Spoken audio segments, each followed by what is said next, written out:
E5 ನ್ಯೂಸ್ಗೆ ಸ್ವಾಗತ. 500 ಕೋಟಿ ಮಹಿಳಾ ಫಲಾನುಭವಿಗಳು ಶಕ್ತಿ ಯೋಜನೆಯ ಉಪಯುಕ್ತತೆಯನ್ನು ಪಡೆದಿರುವುದು, ರಾಜ್ಯದ ಸಾಮಾನ್ಯ ಬಡವರಾದ ಎಲ್ಲ ಮಹಿಳೆಯರಿಗೂ ಈ ಅವಕಾಶ ಕಲ್ಪಿಸಿರುವುದು ಅಭಿವೃದ್ಧಿಯಲ್ಲವೇ ಅಂತ ವಿರೋಧ ಪಕ್ಷದವರಿಗೆ ಶಾಸಕ ಕೆ.ವೈ. ನಂಜೇಗೌಡ ಟಾಂಗ್ ಕೊಟ್ಟರು.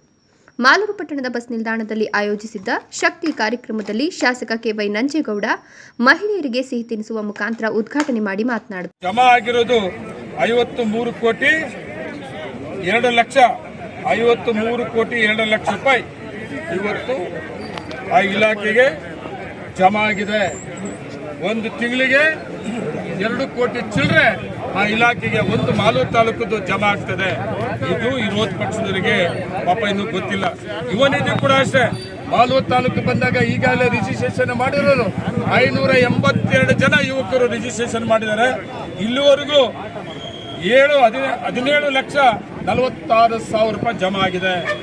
587 ಜನ ಈಗಾಗಲೇ ರಿಜಿಸ್ಟ್ರೇಷನ್ ಮಾಡಿದ್ದಾರೆ. ಈ 5 ಕಾರ್ಯಕ್ರಮಕ್ಕೆ ಸುಮಾರು 60,000 ಕೋಟಿ ಬೇಕು. ಒಂದು ವರ್ಷದ ಕರ್ನಾಟಕ ರಾಜ್ಯ ಬಜೆಟ್ ಅಲ್ಲಿ 60,000 ಕೋಟಿ ಬೇಕು. ಈ 60,000 ಕೋಟಿಗೆ ನಮ್ಮ ಸರ್ಕಾರ ತಗೊಂಡಂತ ತೀರ್ಮಾನಕ್ಕೆ ಮಧ್ಯವರ್ತಿಗಳಿಲ್ಲ, ದಲ್ಲಾಳಿಗಳಿಲ್ಲ, ಯಾರಿಗೂ ಲಂಚ ಕೊಡಂಗಿಲ್ಲ, ನೇರವಾಗಿ ಅವರ ಅಕೌಂಟ್ ಬರೋದು.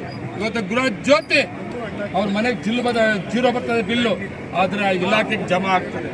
ಶಕ್ತಿ ಕಾರ್ಯಕ್ರಮ ಇವತ್ತು ಹೆಣ್ಣು ಮಕ್ಕಳು ಎಲ್ಲರೂ ಕೂಡ ಫ್ರೀಯಾಗಿ ಓಡಾಡ್ತಾರೆ, ಅದರ ಸರ್ಕಾರ ಆ ದುಡ್ಡನ್ನ ಆ ಇಲಾಖೆಗೆ ಜಮಾ ಮಾಡ್ತಾರೆ. ಅದೇ ರೀತಿ ಗೃಹ ಜ್ಯೋತಿ ಕೂಡ ಅಷ್ಟೇ, ಮತ್ತೆ ಗೃಹ ಜ್ಯೋತಿ ಇಲಾಖೆ ಕೊಡೋದು, ಗೃಹ ಲಕ್ಷ್ಮಿ ಕೂಡ ಅಷ್ಟೇ.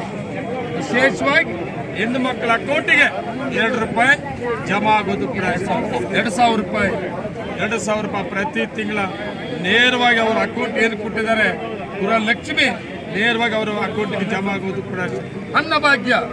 ಅನ್ನಭಾಗ್ಯ ಸರ್ಕಾರ ತೀರ್ಮಾನ ತಗಂತು, ಅಕ್ಕಿ ಕೊಡ್ತೀನಿ ಅಂತ ಹೇಳಿದ್ರು.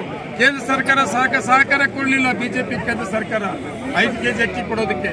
ಆಗ ಮುಖ್ಯಮಂತ್ರಿಗಳು ತೀರ್ಮಾನಕ್ಕೆ ಬಂದ್ರು, ನೀವು ಅಕ್ಕಿ ಕೊಡದೇ ಇದ್ರು ಪರವಾಗಿಲ್ಲ, ನೇರವಾಗಿ ದುಡ್ಡನ್ನೇ ಕೊಡ್ತೀನಿ ಅವ್ರ ಅಕೌಂಟ್ಗೆ ಅಂತೇಳಿ ನೇರವಾಗಿ ಅವರ ಅಕೌಂಟ್ಗೆ ದುಡ್ಡು ಹೋಗ್ತಾ ಇತ್ತು, 5 ಕೆಜಿ ದುಡ್ಡು. ಮತ್ತೆ ಅಕ್ಕಿ ಸಿಕ್ಕಿದ ಮೇಲೆ ಇವಾಗ ನೇರವಾಗಿ ಅವ್ರಿಗೆ 10 ಕೆಜಿ ಅಕ್ಕಿ ಕೊಡ್ತಾ ಇರೋದು. ಅದ್ರ ಜೊತೆಯಲ್ಲಿ ವಿಶೇಷ ಯುವನಿಧಿ ಕೂಡ ಅಷ್ಟೇ. ಈ 5 ಕಾರ್ಯಕ್ರಮಗಳಿಗೆ ಕೂಡ 60,000 ಕೋಟಿ ಕರ್ನಾಟಕ ರಾಜ್ಯದ ಬಜೆಟ್ ಅಲ್ಲಿ ಕೊಡಬೇಕಾಗ್ತದೆ. ಇಂಥ ಯೋಜನೆಗಳನ್ನ ಈ ದೇಶದಲ್ಲಿ, ಭಾರತ ದೇಶದಲ್ಲಿ ಯಾವುದೇ ರಾಜ್ಯದಲ್ಲಿ, ಯಾವುದೇ ರಾಜ್ಯ ಸರ್ಕಾರ, ಯಾವುದೇ ಮುಖ್ಯಮಂತ್ರಿಗಳು ಕೊಟ್ಟಿರಲಿಲ್ಲ. ಇದು ಮೊಟ್ಟ ಮೊದಲಿಗೆ ಕರ್ನಾಟಕ ರಾಜ್ಯದ ಕಾಂಗ್ರೆಸ್ ಸರ್ಕಾರದಲ್ಲಿ ಮುಖ್ಯಮಂತ್ರಿಗಳು ಮತ್ತು ಉಪಮುಖ್ಯಮಂತ್ರಿಗಳು ಕೊಟ್ಟಂತ ಒಂದು ಅವಕಾಶ. ಇದು ಟೀಕೆ ಮಾಡ್ತಾರೆ ವಿರೋಧ ಪಕ್ಷ. ಇದು ಡೆವಲಪ್ಮೆಂಟೇ ಅಲ್ಲಂತೆ. ಸಾಮಾನ್ಯ ಜನ ಬಡವರು ಕೊಟ್ಟಂತ ಕಾರ್ಯಕ್ರಮ ಟೀಕೆ ಮಾಡ್ತಾರೆ. 5 ಗ್ಯಾರಂಟಿಗಳ ಬಗ್ಗೆ ಟೀಕೆ ಮಾಡೋ ಜೊತೆಗೆ ಬಿಜೆಪಿ ಸರ್ಕಾರ ಬೇರೆ ಸರ್ಕಾರಗಳಿರೋ ಕಡೆ ನಮ್ಮನ್ನು ಕಾಪಿ ಮಾಡ್ತಾ ಇದ್ದಾರೆ. ಆದ್ರೂ ಕೂಡ ಅವ್ರು ಜಾರಿ ಮಾಡಕ್ ಹೋಗ್ತಾರೆ, ಅದು ಸಕ್ಸಸ್ ಆಗಿಲ್ಲ. ನಮ್ಮ ಕರ್ನಾಟಕ ರಾಜ್ಯದಲ್ಲಿ ನಾವು ಸಕ್ಸಸ್ ಆಗಿಲ್ಲ. ಅದ್ರ ಜೊತೆಗೆ ಇನ್ನೊಂದು ಟೀಕೆ ಮಾಡ್ತಾರೆ, ಡೆವಲಪ್ಮೆಂಟ್ಸ್ ಇಲ್ಲ ಅಂತ. ಒಂದು ಪ್ರಶ್ನೆ ಮಾಡ್ತೀವಿ, ಬಿಜೆಪಿ ಅವರಾಗಿರ್ಬೋದು, JDS ಅವರಾಗಿರ್ಬೋದು, ಇಂಡಿಪೆಂಡೆಂಟ್ ಆಗಿರ್ಬೋದು, ಮಾಲೂರು ತಾಲೂಕರಿಗೆ ನಾನು ಚಾಲೆಂಜ್ ಮಾಡ್ತೇನೆ. ನಾನು ಇತಿಹಾಸ ಪುಟಗಳನ್ನೇ ತೆಗೆದು ನೋಡ್ರಿ. ಈ 5 ಗ್ಯಾರಂಟಿ ಒಂದು ಕಡೆ ಆದ ನಮ್ಮ ಸರ್ಕಾರ ಬಂದ ಮೇಲೆ 2 ವರ್ಷದಲ್ಲಿ 2,200 ಕೋಟಿ ಮಾಲೂರು ತಾಲೂಕಿಗೆ ಡೆವಲಪ್ಮೆಂಟ್ಸ್ ಕೊಟ್ಟಂಥದ್ದು ಯಾವ ಸರ್ಕಾರ, ಯಾವ MLA, ಯಾವ ಮುಖ್ಯಮಂತ್ರಿ ಇತಿಹಾಸ ಪುಟಗಳನ್ನು ತೆಗೆದು ನೋಡ್ಲಿ. ಸುಧಾರಿಸ್ಕೊಳ್ರಿ. ಇವತ್ತು ಇಲ್ಲಿ ನಿಂತಿದ್ದೆ ನಾನು. ಎಷ್ಟು ವರ್ಷ ಆಗಿದೆ ಬಸ್ ಸ್ಟ್ಯಾಂಡ್ ಕಟ್ಟಿ. ಇವತ್ತು ನಾವೇ ಬರಬೇಕಾಯಿತು, ಕಾಂಗ್ರೆಸ್ ಸರ್ಕಾರ ಬರಬೇಕಾಯಿತು, ನಂಜೇಗೌಡರು MLA ಆಗಬೇಕಾಯಿತು. ಸುಮಾರು 45 ವರ್ಷ ಆದಮೇಲೆ ಇವತ್ತು ಇಲ್ಲಿ 21 ಕೋಟಿಯಲ್ಲಿ ಬಸ್ ಸ್ಟ್ಯಾಂಡ್ ಅನ್ನ ಇವತ್ತು ಪ್ರಾರಂಭ ಮಾಡ್ತಾ ಇದ್ದೀವಿ. ಅದ್ರ ಜೊತೆಗೆ 65ನೇ ಇಸ್ವಿನಲ್ಲಿ ಸರ್ಕಾರಿ ಹಾಸ್ಪಿಟಲ್ 65ನೇ ಇಸ್ವಿನಲ್ಲಿ ಕಟ್ಟಿರುವಂತಹದ್ದು.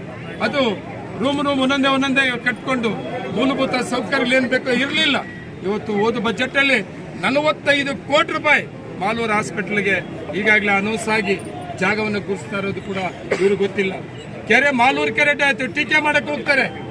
ಮಾಲೂರು ಕೆರೆ ಮಾಡೋದು ಬಿಟ್ಟು ರಸ್ತೆ ಮಾಡಬೇಕು ಅಂತ ಹೇಳಿ ಅವರು ಅದು ಕೂಡ ಗೊತ್ತಿಲ್ಲ. ಕೆರೆ ಅನುದಾನ ಯಾವುದು, ರಸ್ತೆ ಅನುದಾನ ಯಾವುದು, ಕೆರೆ ಅನುದಾನ ಯಾವ ರೀತಿ ಬಳಸ್ತಾ ಇದ್ದಾರೆ, ಇದರಿಂದ ಏನು ಉಪಯೋಗ ಆಗ್ತದೆ, ಸಾರ್ವಜನಿಕರಿಗೆ